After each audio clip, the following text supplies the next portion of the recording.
Are you struggling with pronunciation in German? Can't even spell your name without natives being like, war das I oder E? If yes, then don't worry. You found the first video of a playlist that will take you through all of German pronunciation. We'll start with the easy stuff and work our way through to the most advanced and in-depth life hacks. So make sure to stick around. Now let's start at the very beginning and take a closer look at the German alphabet.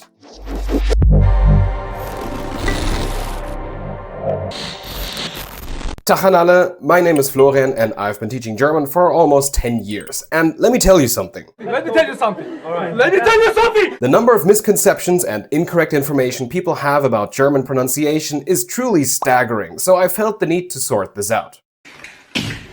Okay. Before we even go any deeper into the subject, let me hand you the first of probably many truth bombs. This is a video about the German alphabet, not about German pronunciation.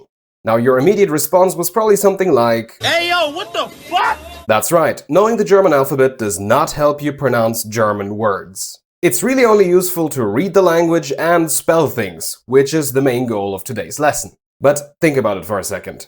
This is the letter A, and its name is A. And sometimes that's how it is pronounced in a word, for example in late or face. But if I tried saying large for large, you'd think I'm crazy. So for the record, the name of the letter is not necessarily the sound it produces in a word. That's really important to understand, because most languages on Earth work like that, including German. But now that we've clarified that, let's move on to the actual alphabet. The German alphabet consists of 30 letters, 26 of which you should already be familiar with since they are the same as in English. Then we have 3 letters with 2 dots on top called Umlaute, literally changed sounds or around sounds. A-Umlaut, O-Umlaut, and U-Umlaut. And finally, there is a letter that is unique to the German language and is often mistaken for the Greek beta, the SZ, literally S and Z, or also called scharfes S, sharp S. Now what I'm going to do is go through all letters, pronounce them, and give you an English word that contains that specific sound, if possible. Also, if you can read the IPA, the International Phonetic Alphabet, this is going to be a walk in the park for you. For those of you who are not familiar with these symbols, just take them in as additional information. The only thing you really need to know about them is that one symbol corresponds to one sound. If the symbol is different, the sound is different. Keep that in mind. Alright, I've talked enough, let's dive in. The first letter of the alphabet is A, and we're off to a great start because this specific sound does not exist in general American English or received pronunciation. Without going into too much detail, because I'll be doing that in the next video, the German A is somewhere in between the A and bad and the A and father. A. To say the letter itself, just make sure to sound as monotone as possible. A. And people are going to understand you.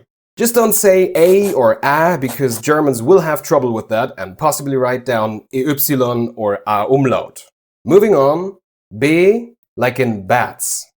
C like at the end of the word rats or in the beginning of tsunami. It's basically a T immediately followed by an S. I mean, the IPA does a great job of showing that. D like in doll. And then we get to the letter E, which always causes confusion. In English, you'd pronounce this as E, but in German, we already have the letter I in use for the E sound. More on that later. To pronounce E, there are a few options. You could imitate a Scottish or Irish accent where this sound occurs in words like face, late, game, or day, so the A sound. Something like face, late, game, or day. Second, you could try to find the middle between E like in feel and E like in men. To do that, start with E and slowly move towards E. A, and then don't go the rest of the way. Hope that helps. Now let's continue. F like in fire. G like in ground. And watch out here, it is not pronounced J like in Germany, rigid or large. The German letter itself always makes the G sound. H like in hope. E like in feel, as mentioned before. 2 German E's never make this E sound. Only the German E does. Fun fact, English is one of the very few languages that use this letter to spell E. Oh my god, bro. E. J like in yellow. K like in car. L like the first L in level. Short note here, in German we don't have this dark L sound like in milk or full. It's always the light L. And yeah, that is one of the telltale signs of a German accent in English. I think the milk is still full, only light L's. M like in month, N like in night.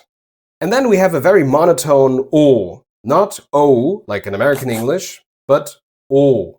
The lips are much more rounded and there's no movement within the vowel. You can pronounce the German O by imitating a very posh British accent. Thought, lo, or lohn. O. P like in pen. Q like in cool. Please note that the name of this letter is just Q. It does not tell you anything about how to pronounce the letter combination QU in German. Keep that in mind. Next, we have the most infamous letter of the German alphabet, Ä. And by just hearing it, you might be a little bit confused. Where's that notorious R sound everybody's talking about? Well, the reality is that you only pronounce the German Ä if it's in the beginning of a syllable. If it is at the end of a syllable, like in its own name, we actually pronounce it more like the German A. Er.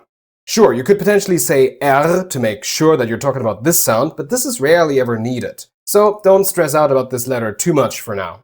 You can come really close to the native pronunciation by just saying words like Ä, fla, or stare in the British RP accent again. Just raise the second half of it more towards A. Er. And you're good to go. Next, S like in sound, T like in team, U like in fool. Important, don't say U here, it's just a monotone U. The lips are as rounded as possible and the tongue is retracted all the way. V like in fish. This letter can make the V sound, usually in words with Latin roots, but for Germanic words, and correspondingly its own name, you'd use F instead. V like in virus. Yeah, you heard me right. The German W makes a V sound and the German V makes an F sound. Great. X, like in fix. Y. Now, in English you would call this letter Y, but in German it's different. The first sound of this letter is an Ü, which is also the sound produced by the U umlaut, but more on that later. And another letter that is different from its English counterpart, Z, like in rats or tsunami again. The same as with the letter C, but this one has a T at the end. Z. Now, listen up. Don't make the mistake and call this letter Z or Z. It never makes the voiced Z sound, like in zebra or zigzag. By the way, there is a fun German tongue twister you can say to practice the Z. 10 zahme Ziegen ziehen 10 Zentner Zucker zum Zoo. Give it a shot.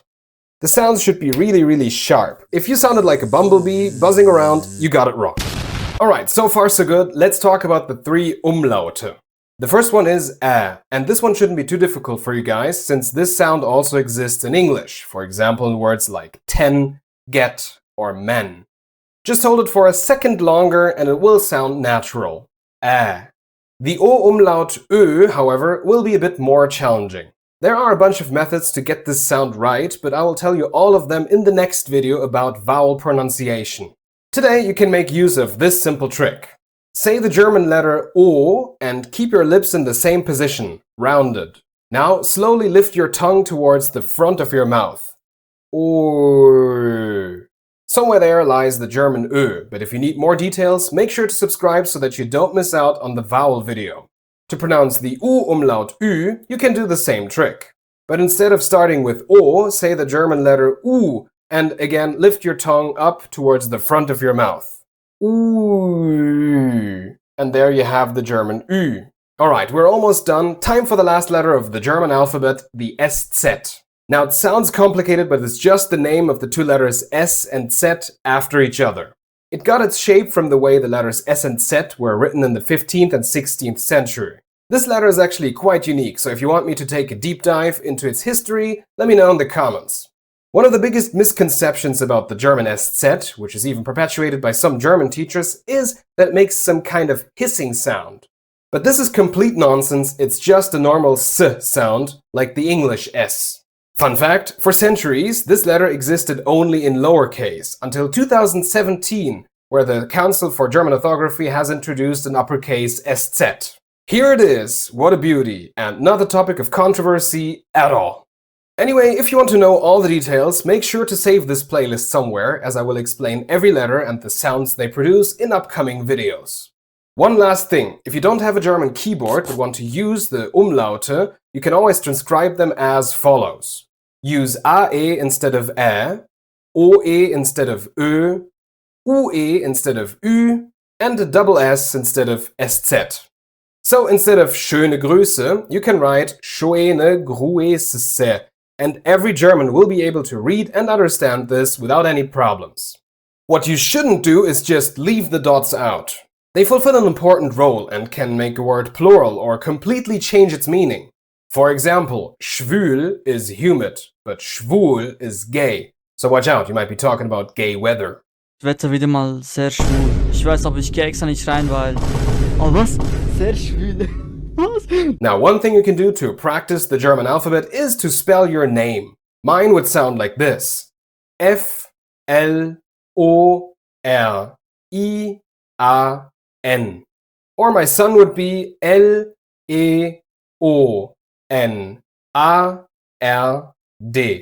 Now, give it a shot with your own name. Alright, that's it for today. I hope you enjoyed the lesson, and if you have any questions regarding the German alphabet, let me know in the comments. Also, don't forget to like and subscribe, and stay tuned for more videos about pronunciation. See you next time, and until then, haut rein!